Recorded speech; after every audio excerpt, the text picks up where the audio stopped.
welcome to Senior Travel Adventures, who is being rebranded as Ageless Adventures.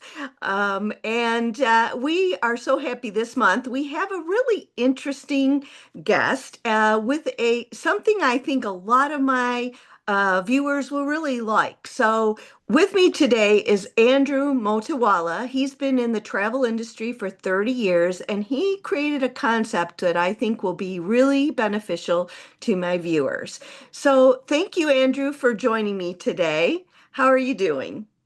Thanks for having me, Debbie. I'm great. Well, Andrew, I wanted to let my audience know that you are based in California, so that's interesting because a lot of our viewers are in California. Okay. But what was the spark that made you think this is something well, first of all, let's tell them what the good life abroad is. And then what made you think that this was something we should all have? Great. Yeah, the Good Life Abroad is fundamentally a way for people 55 and older to live abroad in Europe for a month or more, but having a built-in community of fellow travelers, friends, really, in their own. Everyone has their own apartment, but it's all in the same building or in the same neighborhood. You have your own apartment, so it's independent. However, you have the support of our local staff person. We call them a community manager, and we have activities and events sprinkled throughout the month that you can come together with these other community members in their own apartments. They meet up for these events, get to know them, maybe form some friendships. But fundamentally, we are the bridge between sort of living abroad on your own and being like on a tour. So you have the support of a tour, you have in medical insurance, you have all that kind of risk management stuff happening, you have vetted apartments, you have activities and events, but it's still independent.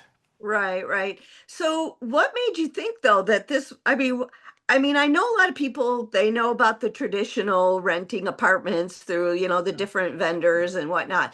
But what made you think this was something we should have? Yeah. So I know myself, this is started out rather selfishly, let's say. Okay. I knew that in retirement, I would like to live abroad for some part of the year. I love being in California, and I'd love to be here for 7 months of the year, but I like to travel. And so I started going into these chat groups and forums and Facebook and whatnot, and seeing what kind of questions and concerns people had about going actually getting a place for a few months in Europe. And a lot of them, like the concerns made sense to me. Like, just first of all, yeah, anyone can get an apartment, but don't you get kind of lonely? Or wouldn't it be nice to have friends? If you're a solo traveler, especially. Right. Um, and then as we get older, we think about, well, what happens if I get hurt or sick or something comes up? Where's the support? Um, and then the other thing that we've all had happen to us is, the photos in the Airbnb don't always match up to the reality. Oh yeah. Um, and and that's fine for like a few days if I'm on a trip. But if I'm going to be somewhere for a month or two, it's going to be a little more painful, right? And so Right. making sure it's really vetted and like this is going to be a great place to stay. So all these different pain points, we thought, how do we solve this and make it really simple and turnkey for someone to say, Right. I want to live abroad, I'm going to press a button, and they're going to make it happen, and it's going to be amazing. And that's what we wanted to solve for. And that's a really interesting concept because I know myself, I've wanted to go and spend more than a couple weeks in one location. Maybe for me it's probably a 2 or 3 week maybe, but I know a Mhm. lot of people might want to go for, a month or longer, but just getting started is so hard. Where do I want to go? Where do I want to stay? How do I know that the area is safe? First, particularly because I would go solo. So, how do you choose the cities and the neighborhoods where the community members might live? Yeah. So the cities are a mix of kind of what we get requests for, and we get Mhm. when people find out about our concept, they're like, "This is amazing! Like, why don't you do it here?" And we're like, "Okay." We listen to our audience, but also we look at cities that are really walkable, that have a lot of layers to them, where you can really just keep exploring and exploring for a whole month and aren't going to get bored. So Florence is not a big city, it's a small city, but Hmm. I could spend years there and never get to the bottom of it, right? It's such a rich city. And of course, we're in some bigger cities too, like Paris. Paris is wonderful and Paris is endless. So we look for places where people can really sink their teeth into and be very happy to be there for a month. Although I would say some people, maybe 30% of our people, will actually travel to nearby cities, on the weekends and whatnot. So, Yes, well, and public transportation in Europe is just a whole different animal than it is yeah. that we're used to. I mean, you can get everywhere so easily in most of Europe. That's one of the things. And I was actually in Florence last year, and we have a distant cousin who owns a place in Florence, and he does that. He goes back and forth between California and Florence. Um, so we will put up a list at the end of the show of where the locations currently are. And I think what do you think about the differences between like the longer stay or the shorter stay, and what does that mean in terms of what you do? So because I know right now you have 2 week stays and 1 month stays. Yeah. So the core of what we do is the 1 month abroad. But what we saw happen is we'd have people come to Lisbon, for example, for a month. They do our program, and then they'd go up to Porto, and they'd end up spending a week or two there.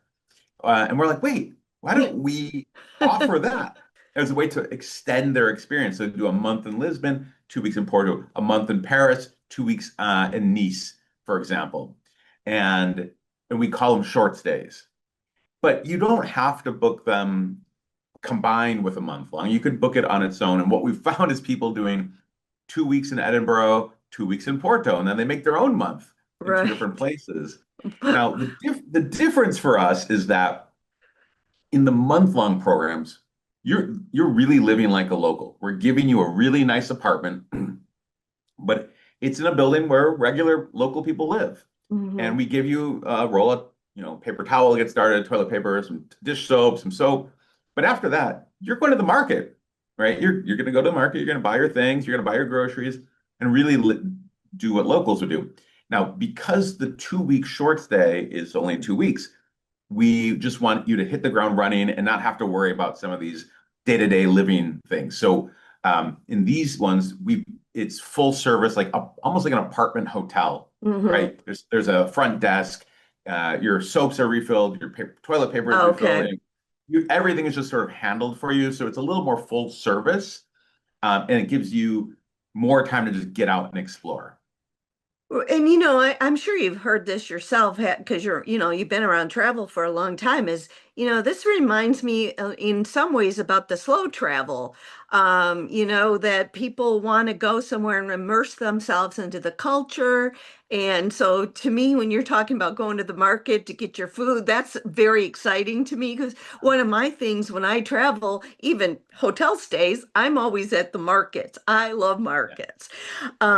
So that's really cool. And so community is a big part of what you do, right? So what are you not only provide the accommodation, but you also provide that sense of community. So can you describe how that looks to my audience?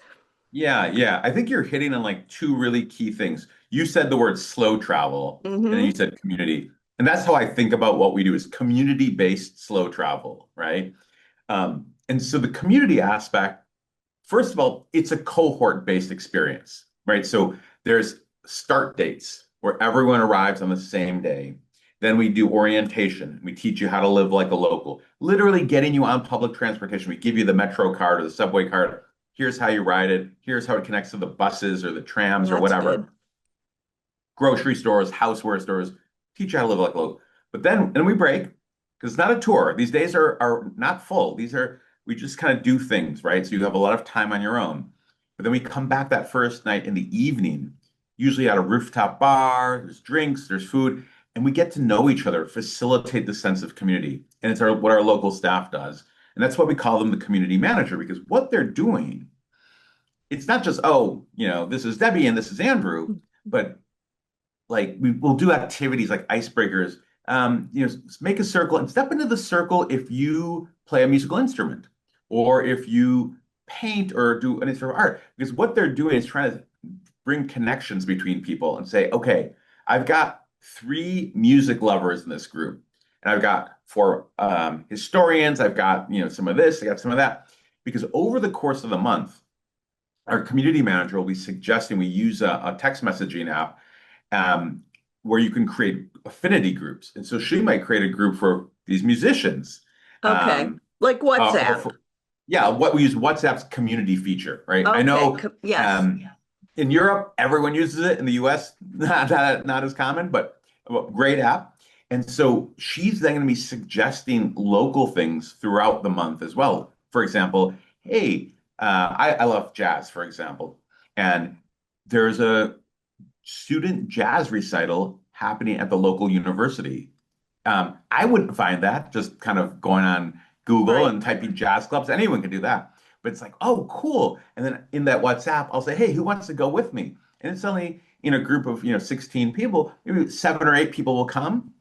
Oh, why don't we go out to dinner first? Or we go to then to the concert and then drinks after. And suddenly I'm connecting with other people who have shared interests. And that's the beauty of the community, Hmm. that it can become a more social event. And we think in general, community is really important. It's important throughout life, but even more as we get older. And we can talk more about that. But I find in general, when you share experiences with others, that the joy amplifies, and it's really Right. fun to share. At least like, oh, and then afterwards you're at drinks and you're talking about, oh, it's so cool. We're at the university and that thing happened, and it's and you have this built-in community. It's really nice. That Yeah. said, I'm Yeah. still a pretty private guy. I like to have my alone time, so I like Exactly. I like the combination of both.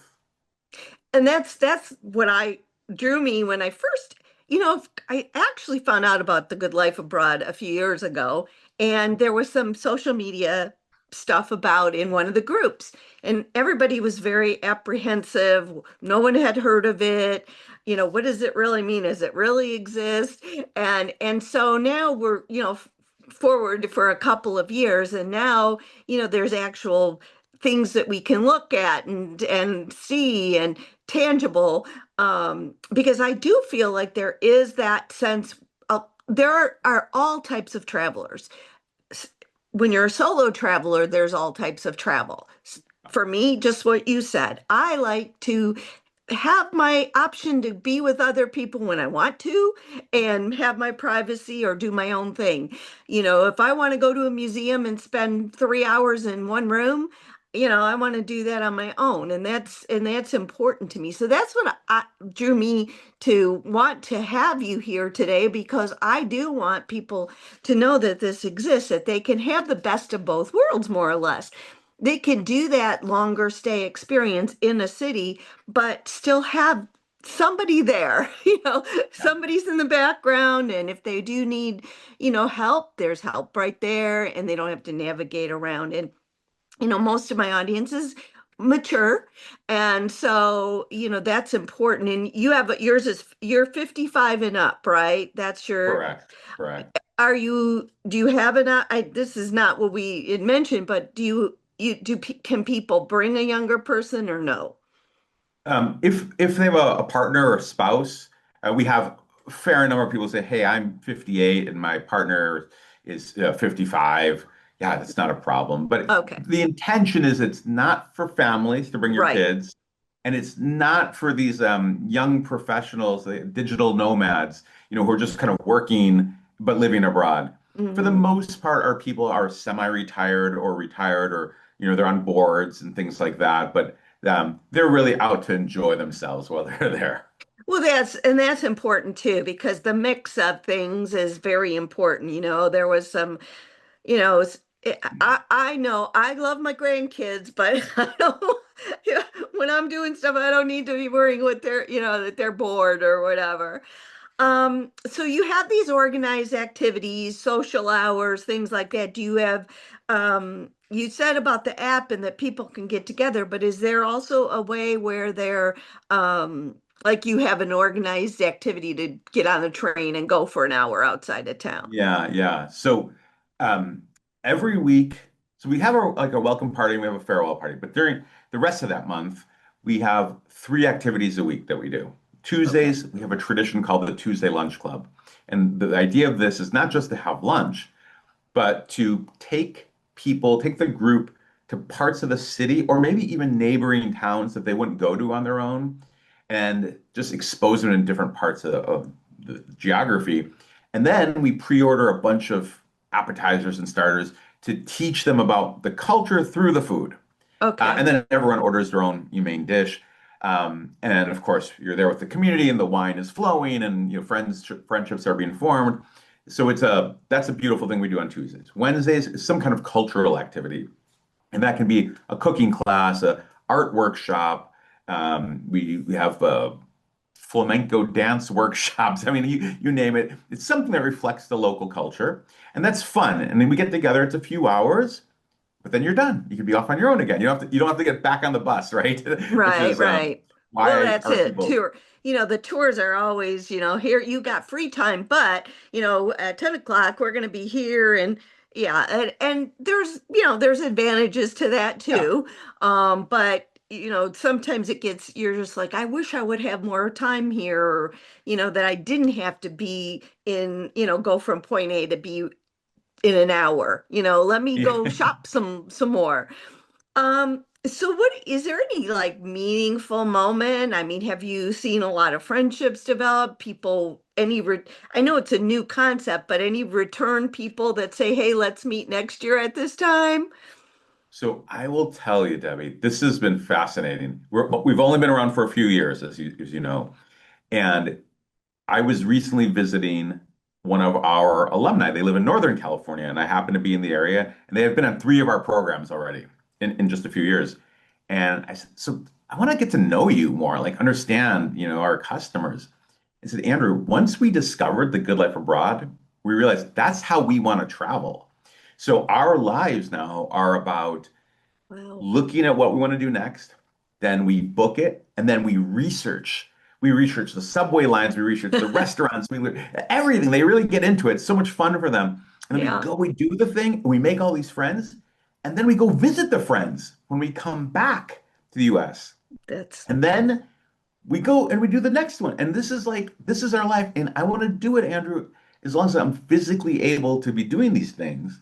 And I think the reason why is often in retirement, there's this kind of a like identity crisis. Like, who am I now, right? I'm no longer the accountant. I'm no longer the parent at the PTA, right? What's my identity?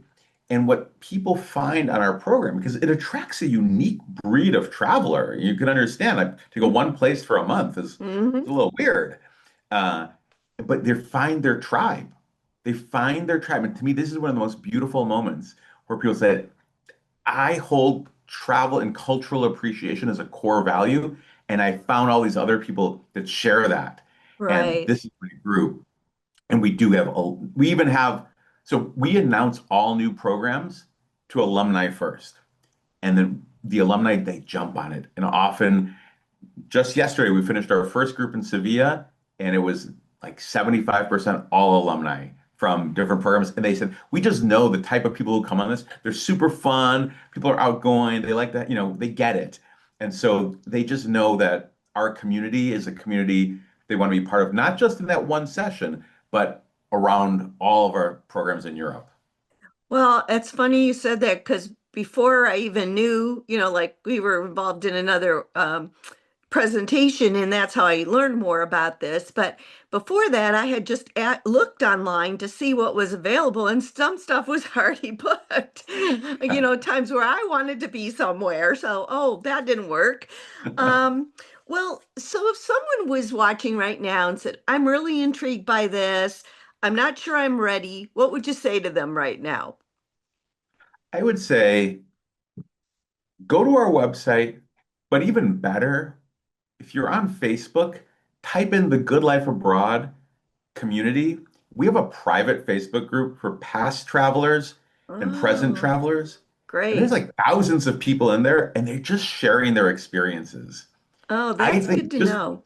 go and follow along and watch. Every group, people get on there. The group arrived in Split, Croatia just the other day, and she posted a photo. She's like, "Oh, this is so beautiful. I love this little cafe that's next to my apartment. I'm going to go there, every day." And you just get a sense directly from people about what this experience feels like. Um, and so I think just do that, and when the time is right, you'll know it, and you just can jump in and join us. Well, you made me think of another question. How many of the people coming to these locations are from North America? Yeah. Majority? So we're 90% US and about 8% Canada. And then we've got our random other, Australian or Brit that shows up, but that's pretty Okay. much North America. Okay, because that would be, I know sometimes there are actually like cruise lines that when people have gone and they didn't realize that there were only be the only English speaking people on the boat, Yeah, and that's just, when you're trying to make friends, it's a little challenging, a even little with Google challenging. Translate. Well, thank you so much for this. I'm very excited. I know I've been talking to Elaine about like how to figure out how to go. With all the travel that I do. But anyway, this has been so fascinating, and I'm so excited that this exists.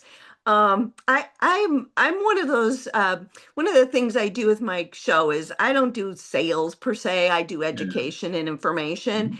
So I love to promote and talk about things that I think are important to making us age. I feel like adventure's ageless, and I like things that are different but yet secure because Yeah. safety's so important when we travel. So thank you again for coming on my show today. I know you're busy, and I'm so happy that you could be here today, and hopefully I'll get to visit and at some point and see how it all works.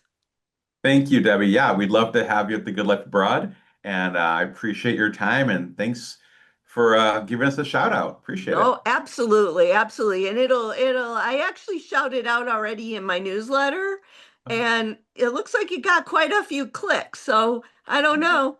I'm hoping people are looking at it. So I gave a little blurb and I put the link and off they went. So that's good. Great, thank you. All Appreciate right. it. Well, take care. Thank you so much. Take care, Debbie. Bye-bye. Bye-bye. April in California, that's where nature really shows off. Picture this. You start your morning strolling through the flower gardens down in Carlsbad, or you take a giant orange balloon ride. Yeah, we can do that. You can go to the film festival. It's not just for film buffs. Think coastal glam, foodie, everything, maybe spotting a celebrity. If you're more of a flip flops and ocean breeze, April is great for whale watching out of Dana Point Harbor. And trust me, seeing whales never gets old. And bottom line, April in California is the sweet spot. Sun shines, fewer crowds, and just enough happening to make you feel like you stumbled onto something special. So the only real question is beach day or tacos? Stay tuned. Thank you for joining me today on Ageless Adventures, formerly known as Senior Travel Adventures. I appreciate you viewing me each month, whether it's on Village Television, CMAC, or on YouTube. I am so happy that you're here. I do want to make a little announcement about something. So, last month I talked about Morocco. And some of the people that were on the trip with me said I was a little bit harsh about the hotel.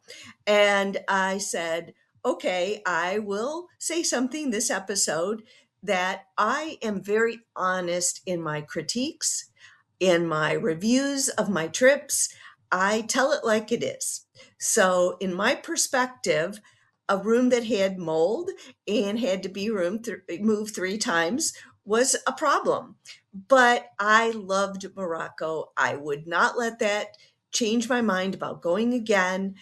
So I want to mention that. And then as far as the bus ride, again, I'm just being honest about the bus. Some of us who are a little bit older, the bus ride is tough, but it again is worth it. So for those who watched me and watched my Morocco episode, sorry if that seems too tough, but It wasn't meant to be harsh, it was meant to be honest. And that's what I want to be on my show always about my travels, is what was great, what wasn't so great. So keep that in mind.